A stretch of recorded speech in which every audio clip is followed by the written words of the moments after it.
آپ نے سارا سن لیا. بنیادی طور پر تحریک انصاف کا یہ جو سارا رولا رپا شروع ہوا وہ اس بنیاد پر شروع ہوا کہ تحریک انصاف نے اپنی پارٹی کے اندر جو انتخابات کرانے تھے وہ نہیں کروائے. جب وہ نہیں کروائے تو اس کے خلاف پھر یہ فیصلہ آیا کہ انہیں ان کے انتخابی نشان سے محروم کر دیا گیا. جب انتخابی نشان سے محروم ہو گئے تو پھر انہوں نے آزاد حیثیت سے الیکشن لڑا. آزاد حیثیت سے الیکشن لڑنے کے بعد اب وہ آزاد کے طور پر سامنے آئے تو پھر انہیں کسی ایک پارٹی میں شامل ہونا تھا. پہلے وہ مجلس وحدت مسلمین میں شامل ہوئے. وہاں پر شیعہ سنی ایشو کی چیزیں سامنے آئیں اور پاکستان کے اندر اور باہر تعلقات خراب ہونے کا اندیشہ ہوا تو اس وجہ سے سنی اتحاد کونسل میں شامل ہو گئے. سنی اتحاد کونسل وہ جماعت تھی جس نے الیکشن میں حصہ ہی نہیں لیا. نہ تو انہوں نے مخصوص نشستوں کے لیے امیدوار جمع کروائے اور نہ ہی بنیادی شرط انتخابات کے حوالے سے پارٹیوں کی کہ وہ 5% خواتین کو ٹکٹ دیں گے وہ پوری کی. اب جب یہ ساری چیزیں ہوئیں تو الیکشن کمیشن نے واضح فیصلہ دے دیا کہ کیونکہ آپ نے لسٹیں جمع نہیں کروائیں اور آپ نے وہ قانونی تقاضا بھی پورا نہیں کیا تو اس وجہ سے اب آپ کے ساتھ یہ پرابلم ہوگا کہ آپ کو 77 جو چاروں صوبوں میں اور قومی اسمبلی میں سیٹیں ہیں وہ آپ کو نہیں ملیں گی.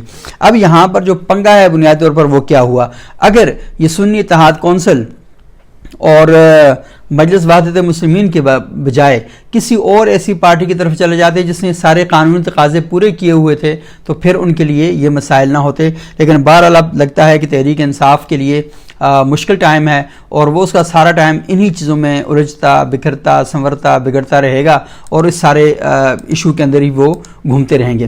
لیکن جو دوسری بڑی امپورٹنٹ خبر ہے جو چیزیں وہ یہ ہے کہ آج آپ نے دیکھا کہ وزیر اعظم صاحب نے حلف تو اٹھا لیا اپنا اور اس حلف کی تقریب میں نواز شریف صاحب بھی موجود تھے, بلاول صاحب بھی موجود تھے اور بلاول صاحب کی اور آرمی چیف صاحب کی ملاقات پر کافی تبصرے ہو رہے ہیں اور نواز شریف صاحب بھی وہاں پر موجود تھے. اور نواز شریف صاحب کے بارے میں آج ایک خبر جو سامنے آئی ہے وہ یہ ہے کہ نواز شریف صاحب کو آج سمجھ میں آئی کہ ان کے ساتھ جو ہاتھ ہوا ہے وہ کیسے ہوا ہے. انہیں بالکل کلیئر کٹ بتا دیا گیا تھا کہ میاں صاحب تسی پاکستان آؤ اور تسی جنوں کہو گے انہوں اسے وزیر اعظم بناواں گے. یعنی نواز شریف صاحب کو یہ میسج پہلے سے جا چکا تھا کہ آپ وزیر اعظم نہیں بلکہ جسے آپ کہیں گے اسے ہم وزیر اعظم بنا دیں گے. تو آج تو خیر بہرحال یہ ہوا, وزیر اعظم بن گئے ہیں. لیکن جو آج قومی اسمبلی کا اجلاس تھا وہ بڑا ہنگامہ خیز تھا. آپ نے اجلاس میں دیکھا کہ تحریک انصاف بھرپور قسم کا احتجاج کر رہی ہے, 2 گھنٹے مسلسل نعرے بازی کرتی ہے اور وہ بالکل سامنے آ جاتے ہیں جہاں پر سپیکر کا ڈائس ہوتا ہے. اور کئی بار سپیکر کو اس بات کا خدشہ اور خطرہ لاحق ہوا کہ شاید یہ کہیں آپس میں گتھم گتھا نہ ہو جائیں, کوئی فزیکل نہ ہو جائیں, کوئی لڑائی نہ ہو جائے اور گالم گلوچ بھی وہاں پر چل رہی تھی. اور پھر آج بلاول صاحب نے سائفر کے حوالے سے تقریر کی اور کہا کہ یہ جو سائفر والا کیس ہے یہ آپ نے بڑا پرابلم کریٹ کیا ہے. اور بلاول صاحب نے بڑا ان کو مطمئن کرنے کی کوشش کی کہ آپ کے ساتھ جب بھی کوئی ظلم زیادتی ہوگی میں آپ کے ساتھ کھڑا رہوں گا لیکن آئین کے مطابق ہم چلیں گے, آئین کے ساتھ ہم مل جل کر کام کریں گے. لیکن تحریک انصاف کے لوگ سارے سامنے آ گئے اور گو زرداری گو کے نعرے لگائے, بلاول کے خلاف نعرے بازی کی گئی اور اسی طرح کا بہت سا جو شور شرابہ ہے وہ کیا گیا. بلاول اپنی بات نہیں سن پا رہے تھے, اتنا شور شرابہ تھا ایوان میں کہ آپ سوچ نہیں سکتے. اور پورے ایوان میں مسلسل ایک ردھم کے ساتھ ایک موسیقی کے ساتھ گو زرداری گو کے جو نعرے ہیں وہ لگائے جا رہے تھے. اور تحریک انصاف کا بھی کمال دیکھیں کہ کل ان کے نعرے تھے گو نواز گو, آج ان کے نعرے ہیں گو زرداری گو. تو اسی طرح کے نعرے جو ہیں وہ سارے وہاں پر لگا رہے تھے.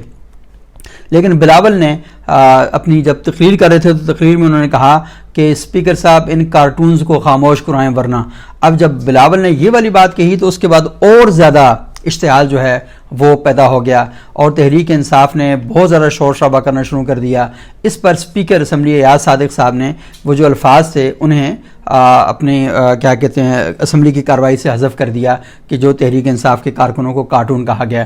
لیکن ایک چیز ثابت ہوتی ہے, وہ چیز یہ ہے کہ تحریک انصاف نے مسلسل ایوان کے اندر احتجاج کرنے کی پالیسی جو ہے وہ شروع کر دی ہے اور وہ اسمبلی کے اجلاس نہیں چلنے دیں گے اور اسی طریقے سے ان کی کارروائیاں جو ہیں وہ جاری رہیں گی. وہ اشتعال پھیلاتے رہیں گے, پریشر بلڈ کرتے رہیں گے اور اس کا نتیجہ جو ہے وہ یہ نکلے گا کہ مسلسل جو پریشانیاں اور یہ جو ہیں حکومت کے لیے وہ کریٹ کرتے رہیں گے. اور دوسری بڑی امپورٹنٹ بات یہ ہے کہ علی امین گنڈا پور جو خیبر پختونخوا کے وزیر اعلیٰ بنے ہیں وہ آج تقریب حلف وفاداری میں شریک نہیں ہوئے وزیر اعظم کی, اور وہاں پر انہوں نے کہا کہ یہ وزیر اعظم تو الیکشن نہیں جیتا ہوا، تو میں اس کی تقریب حلف وفاداری میں کیوں شرکت کروں؟ تو یعنی خیبر پختونخوا اور وفاق کے درمیان ٹسل کا جو ہے باقاعدہ آغاز ہو گیا ہے۔ تو قومی اسمبلی کے اندر، پنجاب اسمبلی میں، سندھ اسمبلی میں، خیبر پختونخوا میں تو خیر ان کی اپنی گورنمنٹ ہے، تو وہاں پر ایک ایسی یہ جو 5 سال اگر گزرتے ہیں اور یہ پورے ہوتے ہیں تو سامنے یہی دکھائی دیتا ہے اور نتیجہ یہی نکلتا ہے کہ ملکی جو مسائل ہیں ان کے اوپر گفتگو بہت ہی کم ہوگی، اور یہ جو آپس میں ٹسل ہے اور یہ جو کھنچاؤ اور تناؤ کی کیفیت ہے یہ بہت زیادہ آگے بڑھتی رہے گی۔